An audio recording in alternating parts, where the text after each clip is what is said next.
Welcome to Lowcountry Lowdown. I'm Lindsay Hausman.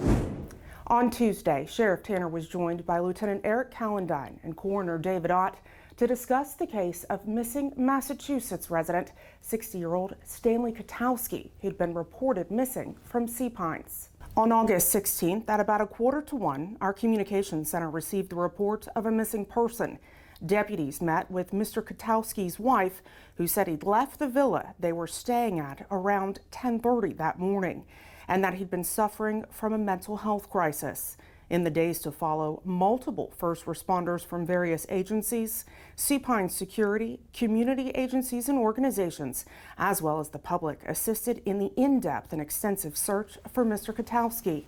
At about 11:30 Monday morning, deputies located Mr. Katowski underneath a home nearby the villa that he'd been reported missing from.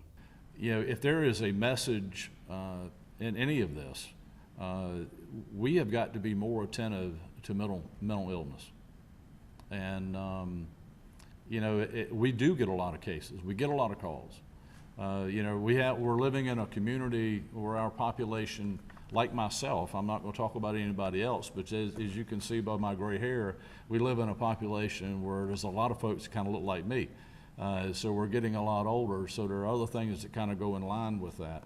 So we do get our fair share of calls, but just like Eric said, and we find this often when we're searching for those, that if it's a missing child or someone with Alzheimer's, or you know, in a particular case like this that has you know, a mental challenge, and you know, the community just goes.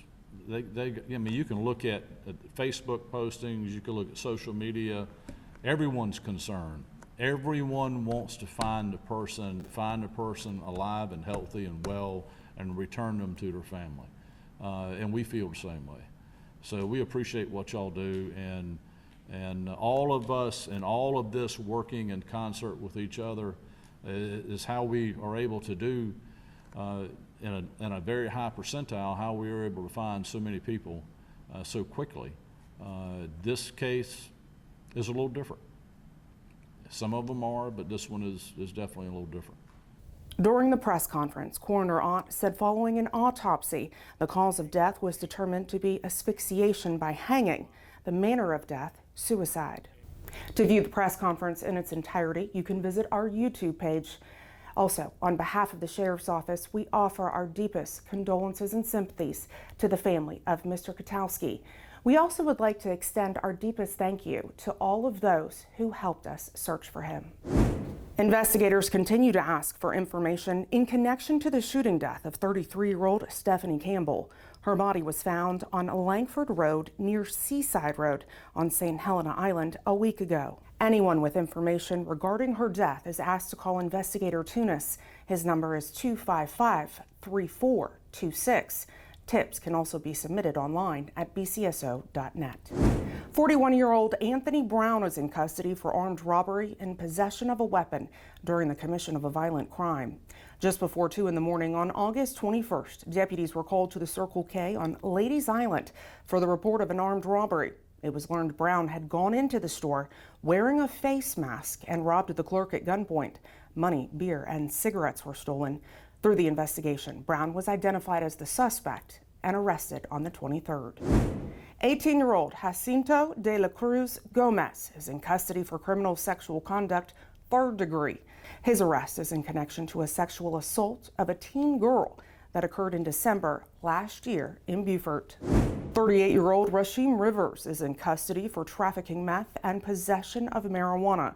Rivers was arrested following a traffic stop on Monday night, shortly before 7 in Beaufort. Deputies found Rivers to be in possession of the drugs. 54-year-old David Ron is also in custody on drug charges following a traffic stop. At about 2 Tuesday morning, deputies patrolling in the area of Gumtree Road on Hilton Head Island pulled Ron over for speeding. During the stop, he was found with crack and cocaine.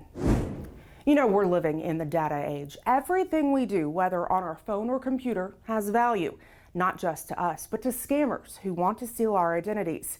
Here are 5 things you can do to keep scammers and hackers at bay.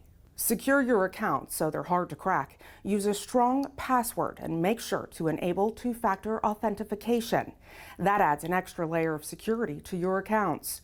Make sure to keep your security software, operating system, internet browsers, and apps up to date. This can help defend you against the latest threats. Remember, your Wi-Fi is the gateway to every device that uses it. Make sure to replace default Wi-Fi network passwords, making sure they're strong ones. You can also encrypt your network to prevent unauthorized access. Make sure to lock access to your phone and computer when you're not using them.